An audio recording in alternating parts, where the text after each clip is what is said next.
नमस्कार दोस्तों, स्वागत है आपका हमारे इस यूट्यूब चैनल में। दोस्तों, आज हम बात करने वाले हैं यूरो प्रतीक सेल्स आईपीओ के बारे में। तो आइए इस आईपीओ के बारे में जानने से पहले सबसे पहले ये जानते हैं कि ये कंपनी करती क्या है, इसका बिजनेस मॉडल क्या है। उसके बाद से हम सारी डिटेल्स को एक एक करके देखेंगे। तो सबसे पहले बात करें कंपनी की स्थापना की, तो ये कंपनी की स्थापना 2010 में हुई थी। और कंपनी जो है सजावटी दीवारों के पैनल और सजावटी जो लेमिनेटेड उद्योग होते हैं उसके क्षेत्र में काम करती है। इसका बिजनेस मॉडल B2B है, यानी कि ये कंपनी खुद प्रोडक्ट नहीं बनाती है, ये कॉन्ट्रैक्ट पे दूसरे कंपनी को देती है प्रोडक्ट बनाने के लिए और उसका मार्केटिंग करती है, उसको अन्य देशों में अपने देशों में सेल करती है। तो आप समझ गए होंगे कि इसका बिजनेस मॉडल क्या है, ये किस क्षेत्र में काम करती है। अब आइए बात करते हैं इसके आईपीओ की ओपनिंग डेट की। तो यहाँ पे आप देख सकते हैं कि आईपीओ का ओपनिंग डेट 16 सितंबर 2025 को रखा गया है और क्लोजिंग डेट 18 सितंबर 2025 को रखा गया है।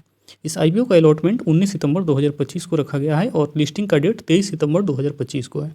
इस आईपीओ के इशू साइज़ की बात करें तो 451 करोड़ का इशू साइज है, जिसमें से फ्रेश इशू नहीं है। ये total IPO offer for sale है। 451 करोड़ का total IPO offer for sale है, यानी कि कंपनी के पास इसका एक भी रुपया जाने वाला नहीं है। टोटल पैसा प्रमोटर के पास जाएगा। ये एक निगेटिव पॉइंट होता है। इसमें रिटेल कैटेगरी में बात करें तो 35% का अलॉटमेंट रिजर्व रखा गया है रिटेल कैटेगरी के लिए, तो इसमें काफ़ी लोगों को अलॉटमेंट मिलने के चांस हैं।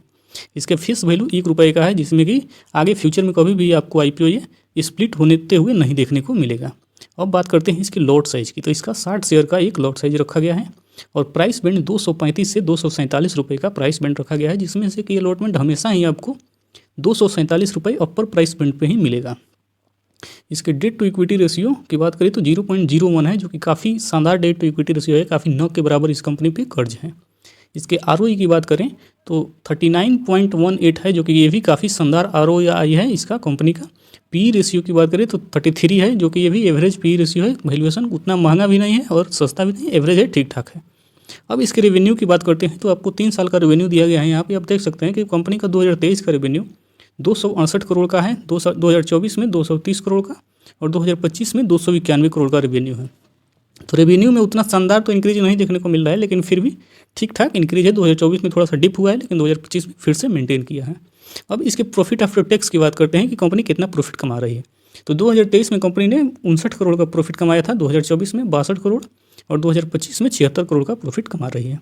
तो प्रॉफिट भी लगातार थोड़ा थोड़ा इंक्रीज कर रहा है, लेकिन उतना काफ़ी हाई परसेंटेज के हिसाब से इंक्रीज नहीं कर रहा है। इसका जीएमपी अभी फिलहाल कोई जीएमपी शो नहीं कर रहा है, क्योंकि कोई जीएमपी में अभी हलचल नहीं है। अब बात करते हैं इसमें अप्लाई करना चाहिए या नहीं करना चाहिए। तो इस कंपनी का नेगेटिव पॉइंट एक ही है कि ये टोटल ऑफर फॉर सेल है, इसमें फ्रेश इशू नहीं है।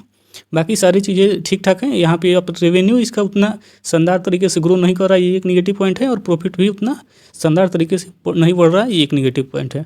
तो अब देखते हैं हम इसको लिस्टिंग जब आईपीओ ओपन होता है तो किस प्रकार का सब्सक्रिप्शन रेट रहता है और उस समय जीएमपी क्या चल रहा होता है। उसके बाद ही हम इसमें डिसीजन बना पाएंगे कि क्या इसमें अप्लाई करना चाहिए या नहीं करना चाहिए। और इस आईपीओ को केवल हमारे हिसाब से केवल लिस्टिंग गेन के लिए ही अप्लाई करना ठीक रहेगा। थैंक यू दोस्तों, मिलते हैं अगले वीडियो में। अगर वीडियो अच्छा लगा हो तो प्लीज़ चैनल को सब्सक्राइब कीजिए।